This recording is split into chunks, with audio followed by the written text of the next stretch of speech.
Good morning, good afternoon, or good evening, depending on where you are in the world. My name is Julio Godinez, and welcome to today's DevOps.com webinar, Event-Based Network Monitoring with Datadog and Red Hat Ansible Automation Platform, brought to you by Red Hat and Datadog. We have a great webinar for you today, but before we get started, I need to go through some housekeeping announcements. Today's event is being recorded, so if you missed any part of the webinar, you will be able to watch it again. We'll be sending out a link to access the webinar on demand, or you can visit the devops.com/webinars, and it will be available for you as well. We are taking questions from the audience throughout the presentation. Use your webinar interface to submit questions into the Q&A section, and we will try to get to as many as possible at the end. Finally, stick around until the end because we are doing a drawing for 4 $25 Amazon gift cards. So stay tuned to see if you're a winner.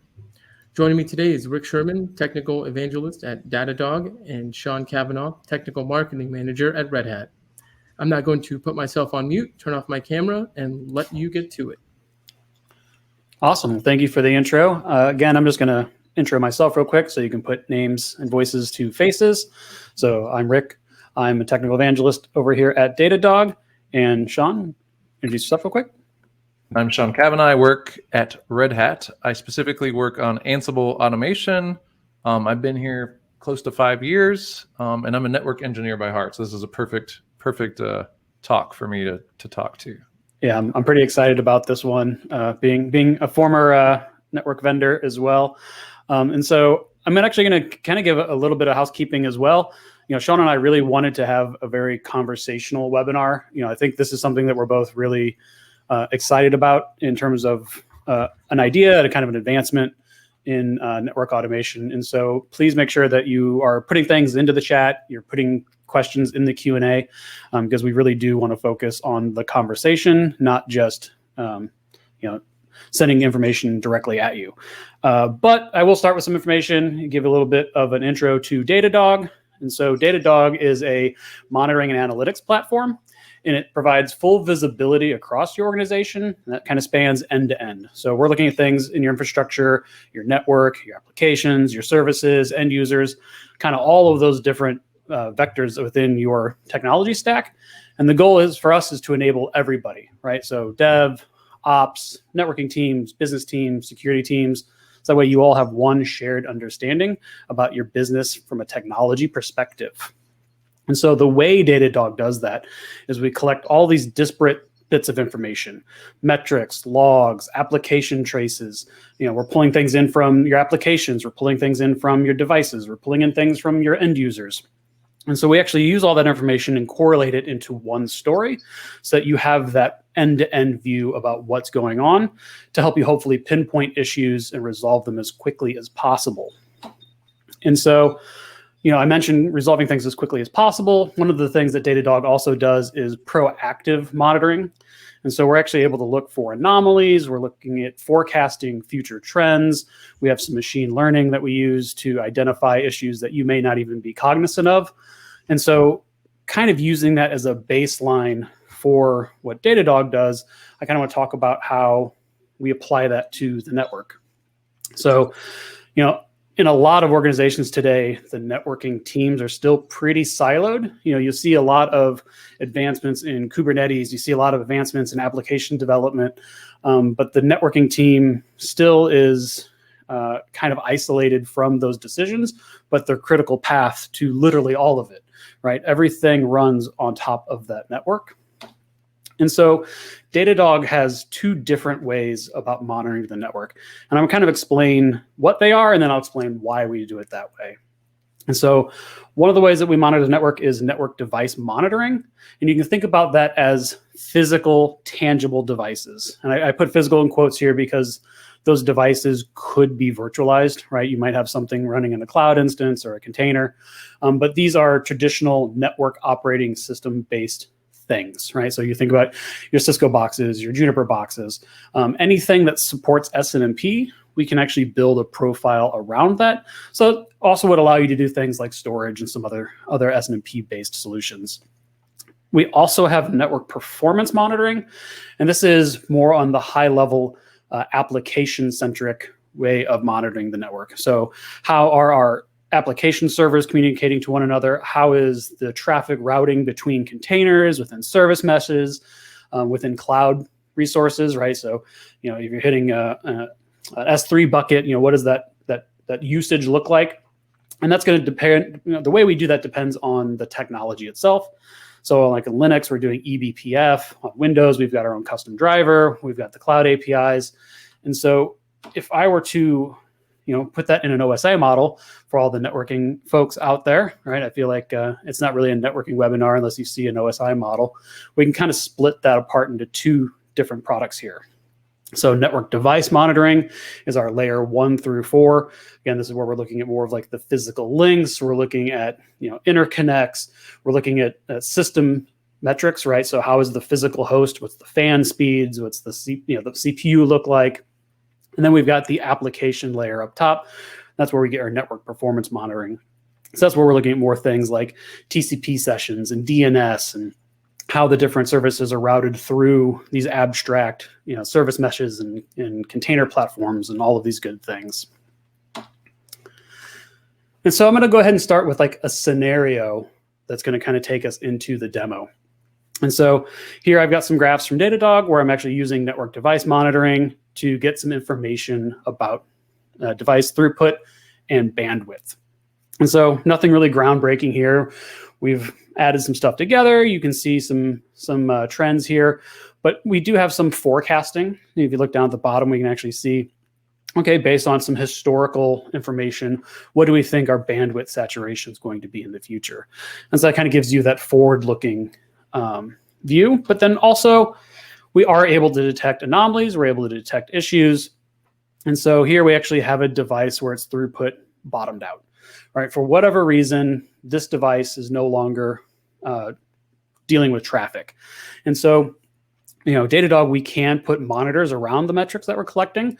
And so we could actually alert on that. And we're going to show that in the demo here shortly. But from a historical standpoint, how would you troubleshoot a device that is not communicating properly? Most network engineers are going to log in over SSH and hit whatever CLI that device has, right? And so looking at a single device, that's actually pretty straightforward, assuming that you know the network operating system that it's running and you have enough of an idea what you're looking for. But that doesn't really scale, right? When we think about networking, you've got these different devices that are communicating with one another. I always say it takes 2 to tango. It might take 20 to establish this path, right? And so how do we troubleshoot networking issues at scale? And so I'm actually going to let Sean kind of address that problem set. And I'll unmute myself.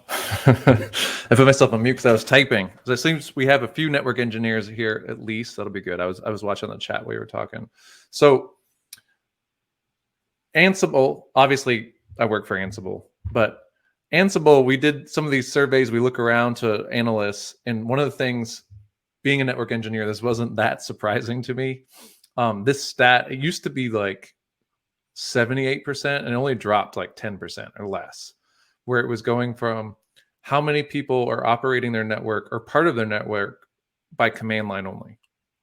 And you see the problem with this is the exact problem that we just outlined, is this troubleshooting at scale. Like if I have a data center with 50 switches and I'm doing this like switch by switch, I can only do a few at a time before I just run out of energy. It's just not a good use of time. It just doesn't make any sense. I can make manual mistakes. One of the other good use cases of automation that's kind of like a result of just doing automation is you're not going to have manual mistakes anymore. Obviously, you could automate a mistake, and that's a different issue. But a lot of times there's a change control window, and it's at 3 a.m. for the network engineer to change or start doing things on the network. So automation can also help there. And this just becomes kind of not a great way to manage a network. And I think the photographer here thought this picture was like, oh, cool, network engineer in a data center. But I think everyone who's ever worked in a data center, whether you're a system administrator or a network engineer, like this is not great. Like this sucks. Like, and this guy doesn't have hearing protection on. Like I started going deaf after working in a data center, like for a couple of years before I learned that I needed to have ear protection on. This guy has no static, like a little glove thing where he's like touching the rack. Like is quite obviously a posed photo, but this is not like supposed to be cool. Like we're trying to show like how can you make your job as a network engineer more fun, where you're proactive versus reactive. And like, but go to the next slide and we'll keep elaborating. So obviously I think Ansible is the way to do this because we want to elevate network automation and treat it like we've done with Linux servers. So a lot of stuff we're doing with network automation today is just kind of the natural evolution. This has happened with almost everything Linux. It's happened with Windows. Network gear just wasn't in a position where it was that easy to automate against. I think a lot of people here, if you've been a network engineer for a while, you probably messed with TCL or Perl scripts or some home-baked Python at some point. And it just becomes like you're the only one on the team that can actually execute the automation, understand what you're doing. And as soon as that team member leaves, it's very difficult to hand that off or attack automation as a team versus like an individual. You can go to the next slide.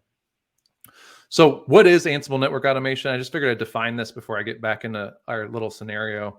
So obviously it's a major domain for Ansible Automation Platform. So Red Hat Ansible Automation Platform is the product that Red Hat sells, includes a bunch of different open source tools that we bundle together into an enterprise experience. A lot of people are familiar with Ansible, the upstream project, and that's a command line tool for automating like from your laptop or a server in your data center. And what we do is we offer support and services and hosted services on top of that. And regardless if you're using the open source upstream or the product downstream, we kind of divide this domain, this use case of network automation into routers, switches, load balancers, firewalls, controllers is a little bit ambiguous. What we mean there is we can automate things like Cisco ACI or DNA Center or other controllers. So we can actually work as an orchestrator and help automate multiple. So if you have 2 or 3 Cisco ACI data centers, we could automate the ACI and help become a common bridge between your traditional route switch technology, multiple vendors, and tie it all together. And then that last one, IP address management, this is like IPAM tool. So I think like info blocks or something where you're grabbing information, kind of need a source of truth. Like where should I grab the IP address configuration or the BGP configuration that I need to configure? All this is certified, all the content we have, meaning that it's fully supported. So you have a throat to choke, or I like to say hand to shake, so that you can have like a support around that. And obviously that's how Red Hat makes money, is support and services on top of that awesome upstream code. You can go to the next slide. So again, the platform includes kind of 3 different categories. So there's Ansible itself. This also includes automation. It's Ansible Tower, but it's becoming automation controller, which is like a web UI and API for your automation. So for example, if you're using something like ServiceNow or some ticketing system outside of Ansible, you can actually programmatically talk to your automation through that API. So that's where that becomes really interesting. Like, why would you have an API for automation? So it can plug into all the other stuff. Cloud services or hosted services, this is like analytics and stuff that you can optionally turn on for their platform. So if you want to see how your automation is performing across like multiple data centers, multiple installations, it allows like an automation architect to start measuring success. So these are kind of differentiators from just rolling your own upstream. Is hosted services include kind of like a little services catalog, which is kind of like it's governance for automation. So if you have someone who's non-technical, they could like kick off an automation job through console.redhat.com. Then the Automation Hub has all our content. So it's like an app store for all our automation content, which are like pre-done playbooks. And then that certified content that kind of rolls into the last section is the actual content itself, as we certify content from our partners. So all the major network vendors like Arista, Cisco, Juniper, et cetera, and it's fully certified. So that's where we make sure that it meets like the guidelines we have, because you can still use community code. We don't want to stop that, but we want to make it really clear which stuff is fully supported for our customers and what stuff is just community. It might be just someone who's created it for a random network vendor that we haven't worked with yet. You can go to the next slide. And again, this is just kind of redrawing that same diagram. And the only point of this slide is hopefully this connects with someone out there. So we have different types of network engineers, right? Like I work on access switches, or I work on A10, right? So hopefully there's some logo here that looks interesting to you and kind of keys off. It's one of the big questions we always get for both of us at Datadog and Ansible is like, who do you work with? Like what network vendors? And like the answer is usually like probably the one you're using. But obviously we can't fit them all in one slide. So here's we call them NASCAR slides. You can move to the next slide. So back to like our scenario. So This little book flowchart on the left, this is from a really common troubleshooting guide that Cisco put out in Cisco Press. I actually logged into my Cisco account and I still had this under my Cisco Press. So I re-downloaded it before this presentation to grab it because I had done a similar talk, very similar to this troubleshooting guide, which is how can I make my life easier as a network engineer, not just for configuring networks, but for troubleshooting them. And most network engineers, as you get better and better and better at your job, you realize it's like pretty common. Like if you've ever opened a support case with a network vendor, you realize they're probably going to ask you the same exact commands. Like, have you tried this before you start the ticket? So what's really nice about flowcharts and guides and little easy things like this, where there's like, hey, how do I troubleshoot? Like, how do I even determine it's down? What's going on? Is these can all be converted into playbooks. And I put a couple examples here. Like if I just want to ping something, there's a ping module in Ansible, and I can ping between these two devices and check that with a script. If I want to check an access list, there's an access list module. So we can go and check that, and so on and so forth. So you can programmatically go in and trigger this automation. So if we have a monitoring solution, and Ansible is not a monitoring tool by any means. So this is a perfect solution, match made in heaven, where if I can get information where something's happened, some events triggered, I can then trigger a playbook that gives me more information and dives down like a network operator would. And I think I get asked like another question is like, what can you automate with Ansible? And the answer is anything, like anything you could type on the command line or configure for a network device that we support. We can configure that and we can mimic what a human operator would do. We can use SSH. We can use an API if it's available. We can use any connection method. So for Juniper, for example, we use netconf. So these modules can be executed, and then you don't have to solve it all at once, right? Like we don't, like I think nirvana for a lot of people is to get to this point where you have auto remediation. So Datadog finds the problem and then you fix it. You don't necessarily have to do that on day one. And that's why I always say start small, think big. Like what if you just got a few of the commands that you needed to troubleshoot proactively. So by the time you logged in when there was an outage, you had all the commands you would have run as a network operator. And that's kind of what the demo is going to show today is like, imagine I am a Cisco engineer and I just want to type show IP int brief, show IP BGP neighbor. I just want to get the output so I can start looking at it like a network engineer could. You can start there and use automation to have a quick win that easily. It doesn't need to be an all-inclusive, self-remediating, self-healing playbook on day one. Like you'll get there. So I always want people just to like start small, get yourself like a small victory, and then teach your team to benefit from that small victory. And then you'll have a lot more success than trying to automate like 50 task playbook on day one. You can go to the next slide. So I want to show kind of like a top-down solution because I like these little, because I'm a visual person. I think most network engineers are top-down visual people, even down to like rack diagrams and stuff. So let's say event happens, BGP link failure, missing route, connection issue, whatever you happen to be monitoring for that event. Again, Ansible is not a monitoring tool, so we need something to trigger that. So two, that thing, in this case, Datadog, our buddy in crime, my cam will come back in a second, they're going to trigger it, and then they can do a programmatic API request to us. So this means exactly what I was saying before is one of the features of Ansible Automation Platform is an API. So you're not just like talking to a self-built web server trying to like curl a command to get it to run. Like we have a browsable API on Ansible Automation Platform. So it's really easy to figure out like, hey, if this event happens, like trigger this job. You can go to the next slide. So execute automation job. Now this could be a workflow. A workflow is multiple jobs that you kind of daisy chain together into a visual. We have like a visualizer. It's called the visualizer, which sounds cooler than it is, but it's very similar to this diagram where it just has multiple kind of like playbooks you drag and drop around where you can say like, hey, run this, then run this, then run this. So you can actually have lots of small playbooks. So we execute an automation job. Like what can we do? I can go to the next slide. Like we could actually just sync this information into our ticketing system. So imagine like an event triggers, maybe Datadog opens a ticket, maybe Ansible opens a ticket. Maybe Datadog opens a ticket, then Ansible updates the ticket with some additional information that it runs those commands. Go to the next. And this is kind of optional, right? So we have an approval system within Ansible as well. within workflows. So another scary thing that happens for people that are new to automation, especially on the network, right? Because if I flap a port on the network, I'm more likely to mess up someone else than I would be if I flapped a port on my server, where you're just taking down that one server out of how many hundreds of servers. If I flap a port on my network uplink, like I could take down an entire rack of equipment, right? So network engineers are really hesitant to put automation into use.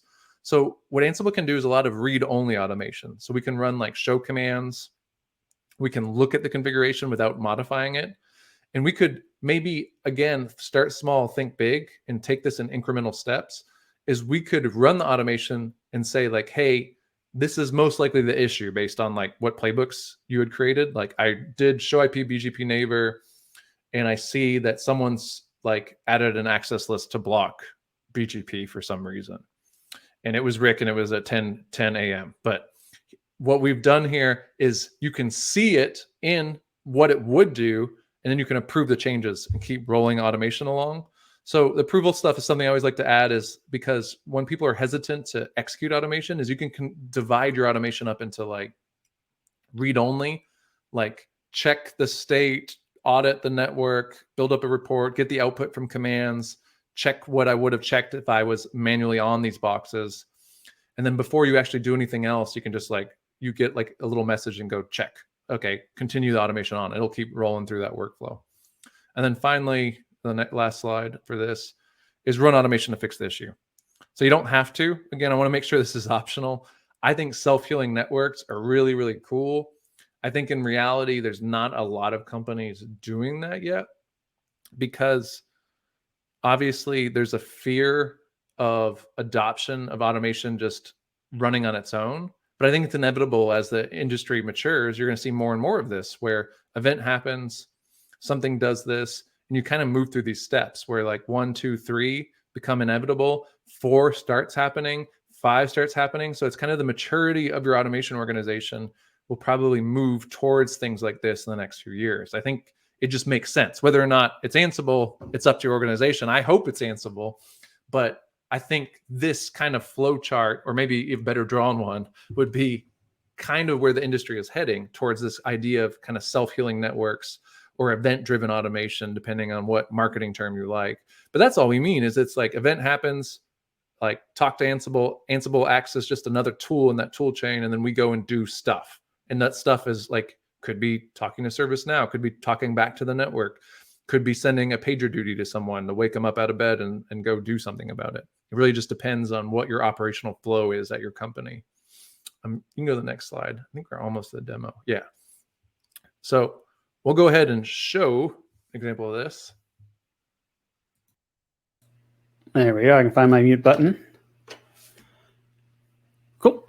Well, thank you, Sean. I think you really set up the demo exceptionally well. And so I'm not going to go super in depth with every single little nerd knob we can do in here. I just kind of want to highlight those salient points within Datadog and that integration. And so this is just kind of my landing point here within Datadog.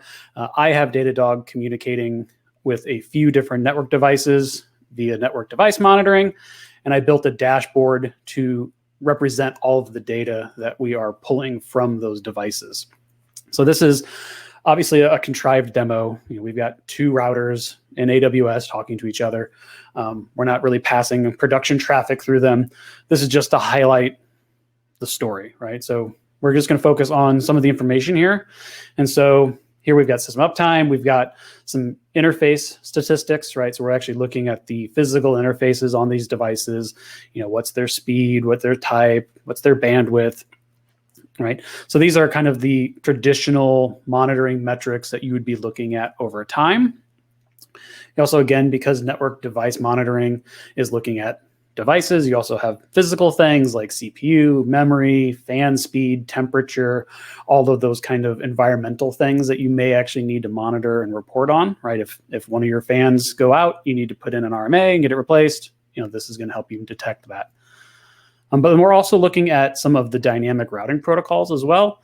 And so we're actually tracking the state of BGP. We're looking at OSPF, and we're actually gathering that state consistently and constantly. And so we're actually able to use that here in a little bit later. But I do just kind of highlight some of the kind of Datadog graphing things very quickly.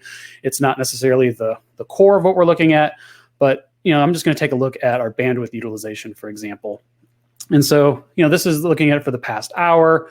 Because we're collecting these time series metrics, we're looking at them over longer time periods. We can actually start to gather more information about things as those time series grows. So again, I just switched this out to 1 week. Obviously, it looks a little bit different over a long time period than it would over maybe, say, the last 15 minutes, right? So we start to smooth and look at trends a little bit more intelligently. If I go down to another one, you're going to go and use this bar chart down here. And we talk about looking at things over a longer time period. I'm going to look at these TCP segments for the last week. And I'm actually going to turn on some anomaly detection, if you will. And so we actually see that this traffic pattern has changed over the week. Something that was anomalous last week or earlier in the week is not necessarily the same anomalous behavior that we see now. Obviously, this traffic has slowed down for whatever reason. And then we can actually use this to start building forecasts, to start seeing proactively how our devices are performing so we can try to get ahead of issues before they occur. And so dealing with issues, getting involved. We also have monitors within Datadog. And so all of these different time series metrics that we're collecting from the devices, we can use to build monitors around them. And so I actually built a monitor for BGP state. And it's a very basic monitor here. There's not a whole lot that it's doing. I'm actually just looking for any BGP state less than 6. So here we're actually representing the 6 different states within that BGP connection, with 6 being established. Anything less than 6 means that it's not actually established. So I'm actually going to say, if with any period longer than 60 seconds we're not established, I'm going to go ahead and trigger this monitor. And so I can actually look over the last day and see that this monitor did trigger last night. I knew there's a webinar coming up, and so maybe I did some things to trigger a monitor.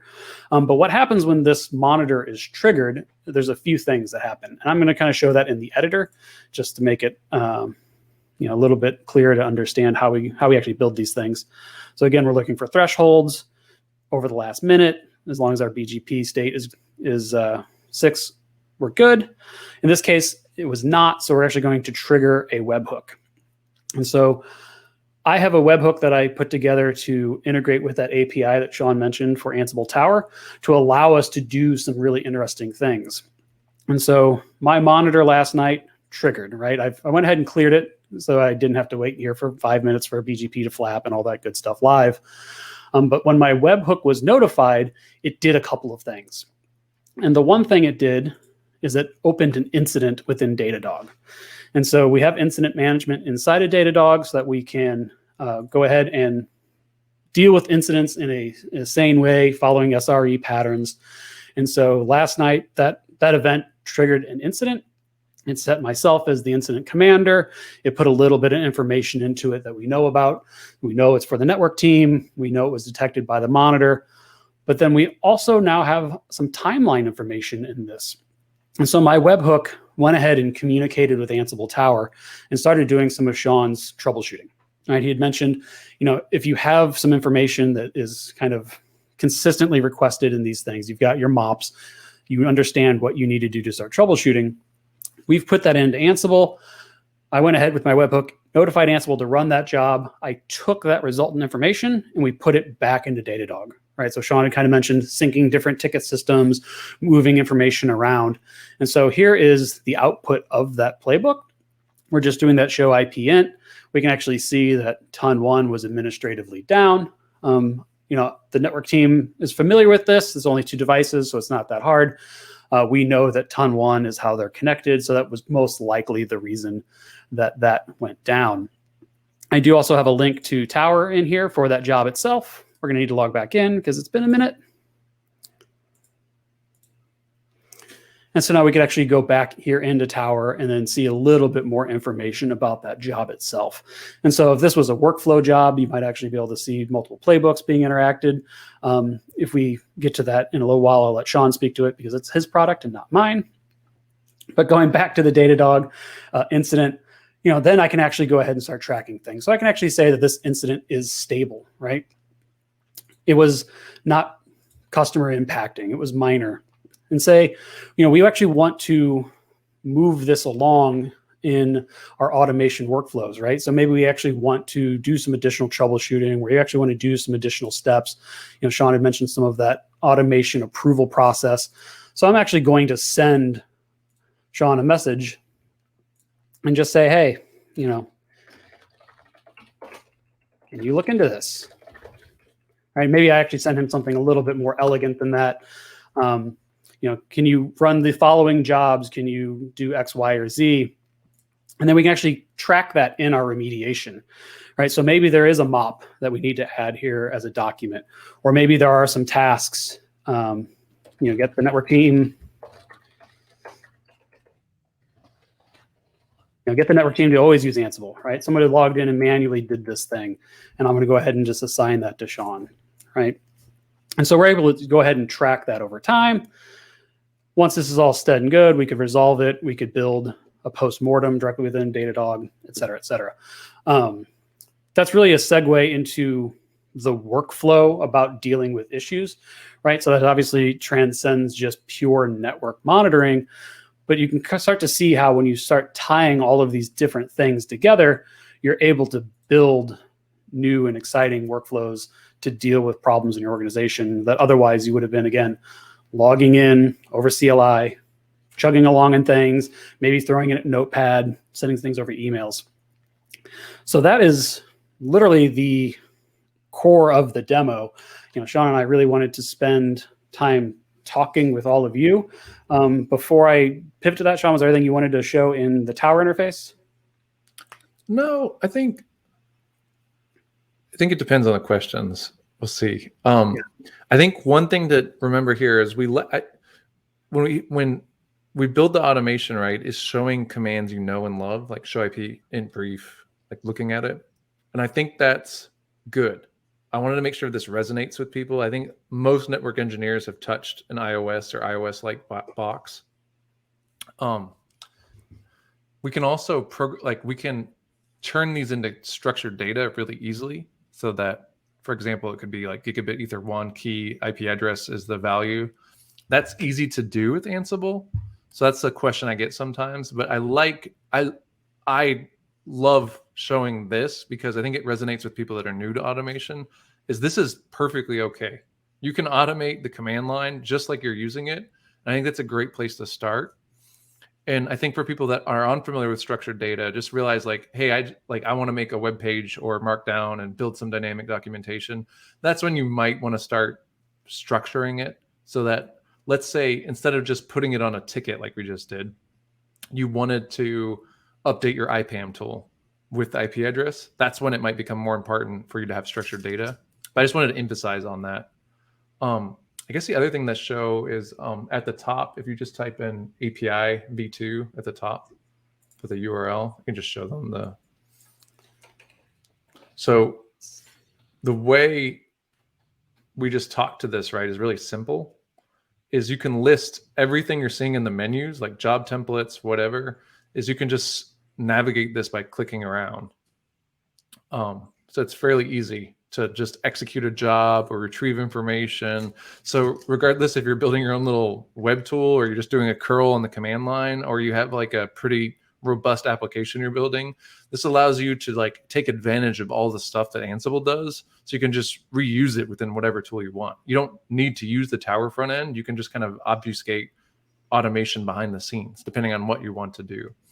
So it's kind of both really good for beginners, and then as you kind of advance through, we can kind of plug it into whatever tools you want to. So it was fairly trivial for us just to hey, go run this job when this event happens. Yeah, actually, I think you and I talked about it kind of when we were prepping too. Not everybody has access to the devices. Not everybody has access to Tower, but more people may actually have access to Datadog or your monitoring tool or any of the other things that integrate with it. So having that API also helps corral them through a workflow that is safe, right? Those jobs can now be set by our back and all those things of what they can and can't do, right? Exactly. I'm just looking through questions. See if we have anything interesting. Look to my side here as well. Apologies, it's on a different monitor with the demo here.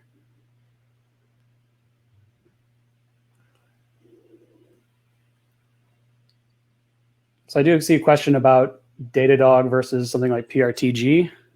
PRTG obviously does a lot of the time series metrics in a very similar fashion. The big differentiating value in my mind is how Datadog actually correlates information together. I kept this demo kind of laser focused on just network device monitoring, so it didn't get overly convoluted. But we're also tracking application-centric things, how applications communicating with one another. We're looking at the network in between them. We're looking at logs from firewalls. We're looking at logs from applications and cloud, and et cetera, et cetera. So it actually allows you to start building it all together. So including the network device information into that data set actually allows everybody to take advantage of it and allows you to look at the bigger picture. If you keep it isolated, you keep it siloed, in some ways, whoever owns that particular monitoring piece are now the gatekeepers for that knowledge, and you're not actually able to correlate it with the other data sets that are kind of more open to the rest of the org. I missed who asked that question. Hopefully that answered it for you. If not, just go ahead and ping me again. It was Steven. Looking through the chat sometimes. I asked if there was network engineers, and there were several in there.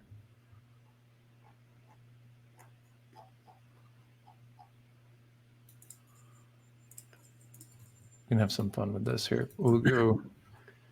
Yeah, do you want to ask one of the ones for you? There's a couple in here. Ooh, so Datadog has a direct integration with Snow. What is the role of Ansible here? So you don't necessarily, if there's a direct integration with Datadog, you don't need to use the Ansible integration.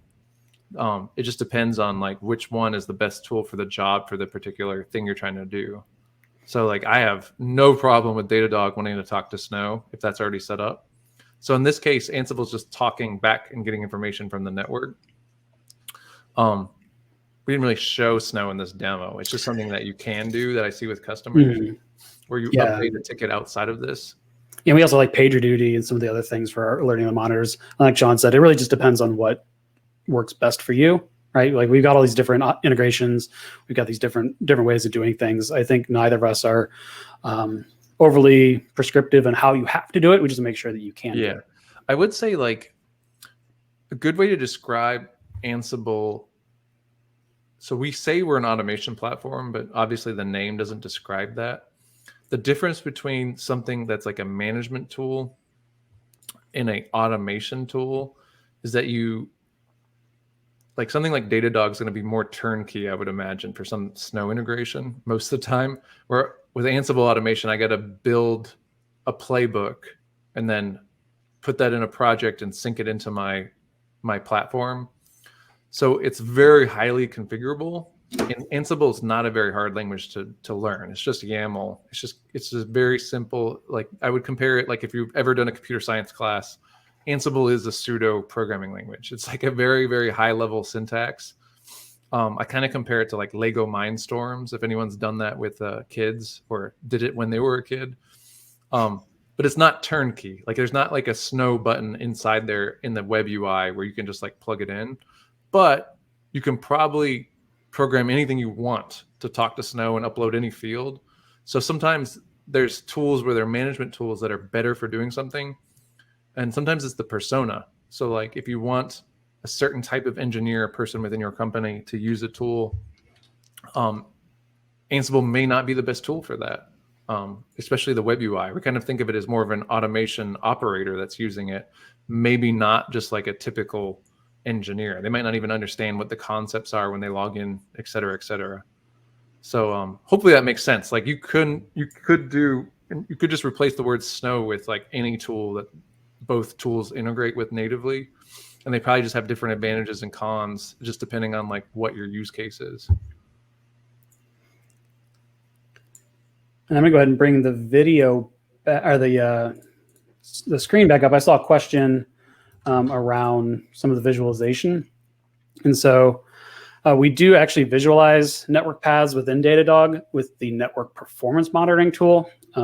As it stands today, this is not from the network device monitoring side of the house. This is that layer 7 mapping, but this is actually where we're starting to look at things from our different sources. And so here I'm actually looking at a map of network traffic based on service. And so this is a tag related to the applications themselves. And so here I've got like my web store, and I can get some information about how traffic is flowing to all of its different microservices. I'm tying in some of those monitors that I mentioned before, so I can actually see that, certain things are red, certain things are yellow. There's things kind of happening. Datadog does allow you to kind of slice and dice by a lot of these different tags. And so like here, I'm actually looking at traffic between availability zones. So we're looking at these very abstract types of groupings that a lot of the other tools out there aren't necessarily capable of doing. So again, it kind of falls on that information that we're able to gather from multiple sources to correlate them, to normalize them, and do all of that. We didn't even talk about DNS. We also do DNS monitoring.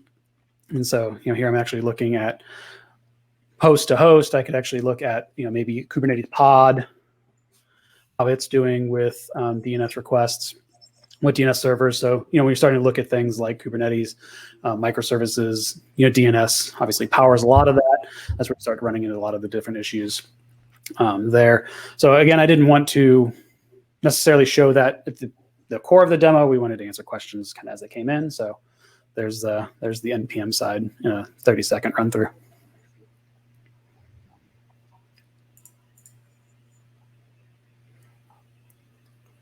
And Sean, I'm going to ask one of the questions that was here for you, just because I want to hear the answer. So, using Ansible for network validation, so one of the questions loaded, but it's a good question because it defines what does validation mean.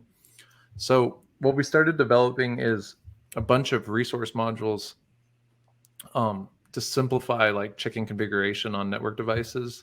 So you can still template out configs and check, you can do a diff between a flat file backup of a configuration you have and a network switch. But trying to make this even more programmatic, we have a resource module. So a module that specifically looks at one resource on a network device. So if I have BGP, right, I have a BGP module that can check, I want to check for these neighbors. So there's kind of two states with networks that I don't feel like network engineers, maybe I'm just thinking of myself, when I was a network engineer and taking support cases, I kind of thought of config state and running state is the same thing, I feel like. So kind of think of as what I've configured on the box versus the show commands. And it's very obvious they're not the same. They're not the same, but you kind of treat the single source of truth as the running configuration. And most support engineers do that. That's why it's a common joke for Cisco TAC, where if you get a support case, you're going to get it give me a show tech. They just want every show command. They don't trust whoever's opening the case immediately because they've been burned so many times. So automation, you start changing what your source of truth is. So instead of your source of truth being that running configuration, it turns into something else, whether it's a database, whether it's an IPAM tool, whether it's just a Git repo storing all the information. So to me, validation kind of has two parts. There's validating the config, so my config state, and that can be checked by a source of truth pretty easily. So I look at what the config should be, and then I validate that. Now with Ansible, these resource modules make this really easy to do. Just that same methodology of start small, think big, is I can just check OSPF and start there. Then I could add BGP. Then I could just start validating that I have the right VLANs on my switch. So the validation can just be what we call a check mode. So every single resource module and every Ansible module should have this as what we call check mode, which is read only. So it'll tell you what should be there and what it would have removed, but it's not actually editing anything. So this idea of validation allows us to check the configuration, but we can adopt automation more slowly. So we're okay, switch 33 out of 2,000 switches, someone manually added VLAN 1000. And by just scheduling this automation job to check my network, maybe once a day or once a week, I can start validating that I have the correct configurations. So that's one type of validation. As you kind of move into actually fixing it and saying hey, I only want these VLANs, we've actually introduced 3 new config states. So if I have a configuration source of truth and I say replaced, it's just, or merged, it's just going to merge the configuration and make sure it exists on that network switch. So imagine I have VLAN 10, VLAN 20, VLAN 30. So I have 10, 20, 30. It's just going to make sure it exists. But if VLAN 50 was already on that switch, it doesn't care about it.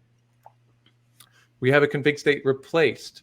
Now, it's not going to touch that VLAN 50 either. What it's going to do is make sure the configuration per VLAN is up to date. So if you had like a VLAN name or a state suspend or some little config on the VLAN, it will override 10, 20, 30. And we finally have the config state overridden, which will remove VLAN 50. So these kind of states for the resource modules, it's literally merged, replaced, overridden.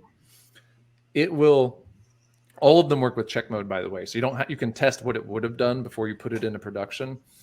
You can kind of adopt automation generally. So you go from validation all the way to like fully config compliance and like making sure you have like config management going on.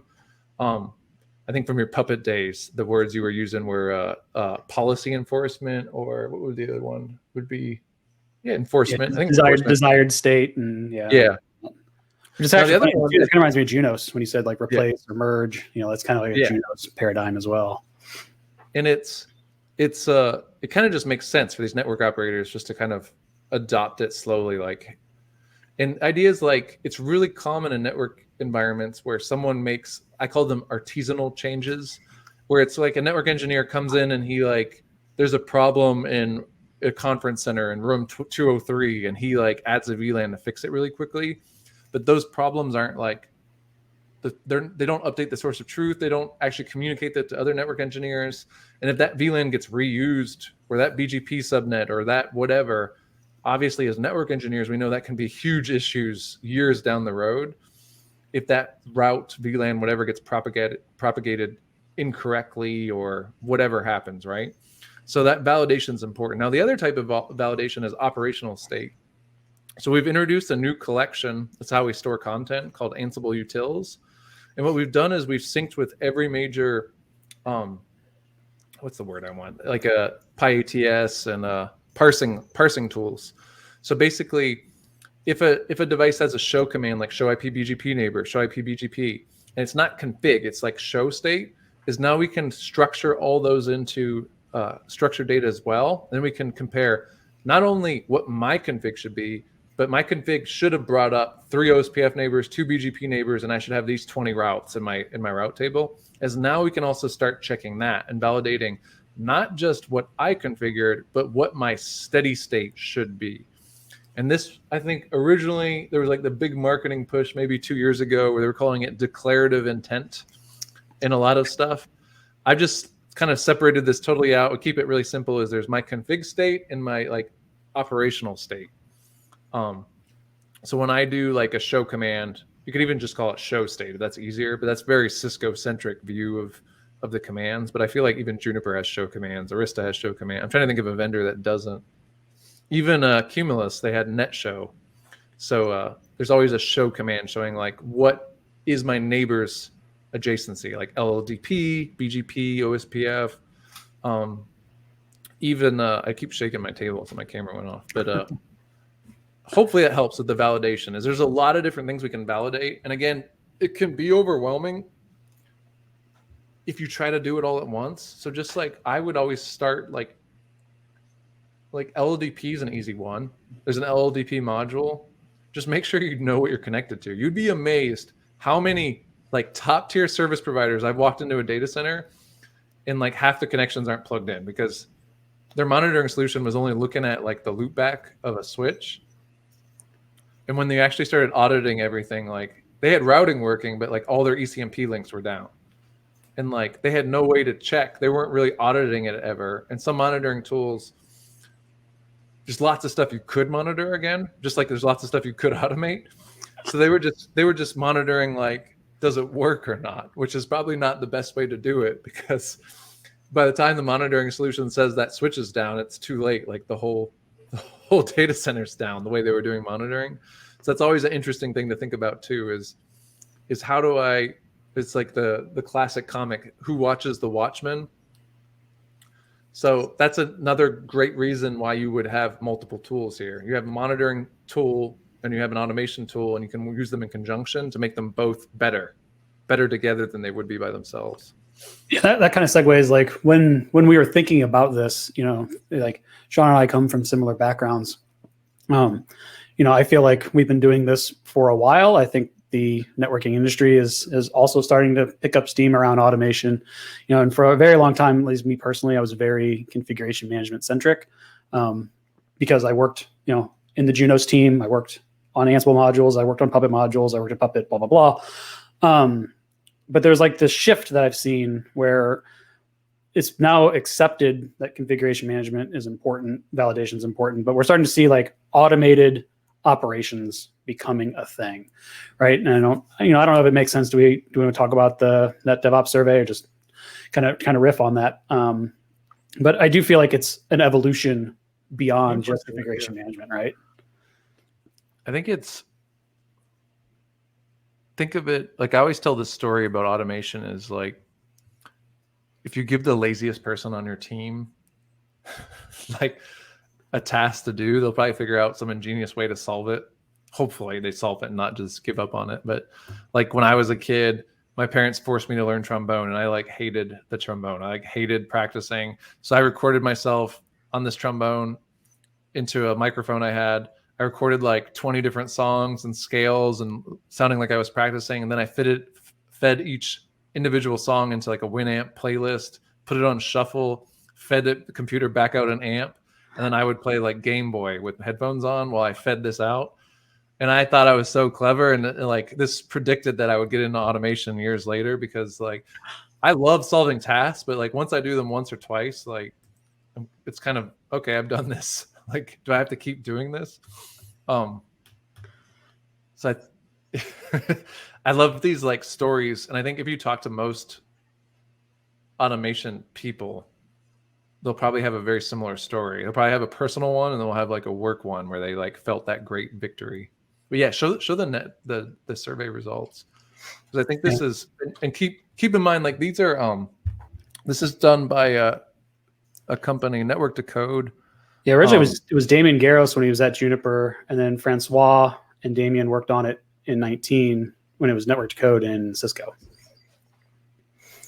And this is, keep in mind, this is people who know what Network to Code is, and these people, and they're probably doing network automation, right? So it's weighted, and it's still not great. Like they're only automating this or that or a few things. And like one of these was making me laugh. I forgot about it, where it says configuration archiving. That just means like backups.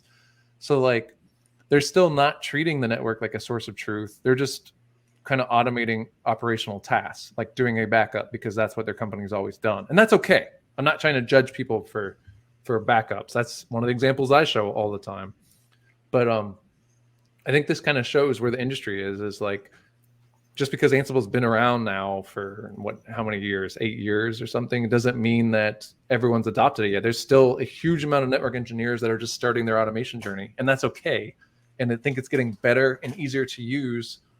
And I think all the tools in the industry are getting easier to use for network engineers. I think network equipment in general has become a first-class citizen for tooling, and you're seeing companies like Red Hat and Datadog take it seriously, that it's not just a server world anymore. Like the network is as important, if not more important, than server infrastructure, right? Because it's connecting everything together. Yeah, that's definitely, yeah, that like, we included this in the appendix because we kind of, knew that it might kind of come up in our conversation, because again, we're thinking about this in a similar way.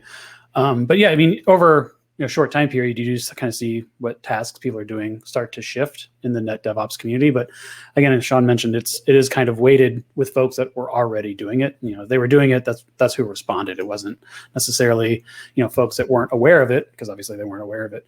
But to Sean's point, if you look at a tool like Ansible, you look at a tool like Datadog, there's so much stuff that we do from systems standpoint that is applicable to the network. And, it's really bringing that knowledge, it's bringing those skill sets and sharing it. So it kind of gets back to like that core DevOps principle about, sharing this information, sharing these techniques, collaborating, speaking common language, all of those things. I'm personally excited to kind of see how the network teams progress in this journey. I think the vendors are taking it quite a bit more seriously in terms of functionality and capabilities. Obviously Red Hat Ansible has been pretty dominant in the configuration space for them. It's pretty exciting to see some of the more operational things that you're doing, and that's why it was really fun to put this one together. I think we're at the end of time. Yeah, I think we're right towards there. I know we've got some closing things. So I do have the little end slide here, or if you want to get some more information about Datadog, you can get a 14-day free trial, datadoghq.com. We also have a bunch of interactive learning labs at learn.datadoghq.com that you can check those out. And I believe, Sean, you've got some ways to get started as well. Sure. Yeah. So we have a 60-day trial for the platform. Obviously, you can pip install Ansible on any Linux machine, forget the upstream. But if you want to mess with some of the other tools, just try that short URL for the try Ansible to get that subscription. And there is, if it's not already there, it's coming soon. There is what's the word I want? I can't think today. Self-use license where you get it perpetually for like home labs and stuff. So that's available as well. So if you're just wanting to learn versus being like a customer, that's available as well. You can go on developers.redhat.com. So that's a really cool program. Almost all Red Hat products, if they're not doing it already, they will be doing that. So it's just like a cool thing to plug. And then our network homepage is just ansible.com/networks.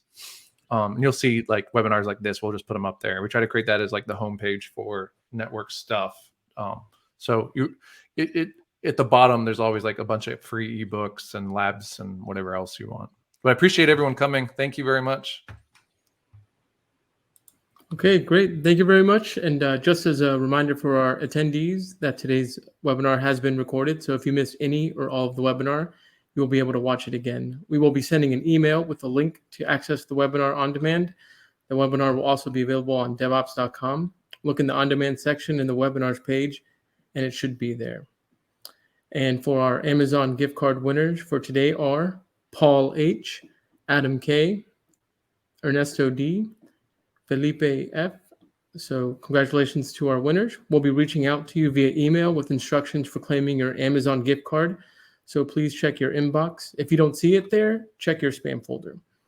Thanks again, Rick and Sean, for an excellent webinar. And thanks again to the audience for joining. I'm Julio Godinez signing off until next time. Be well.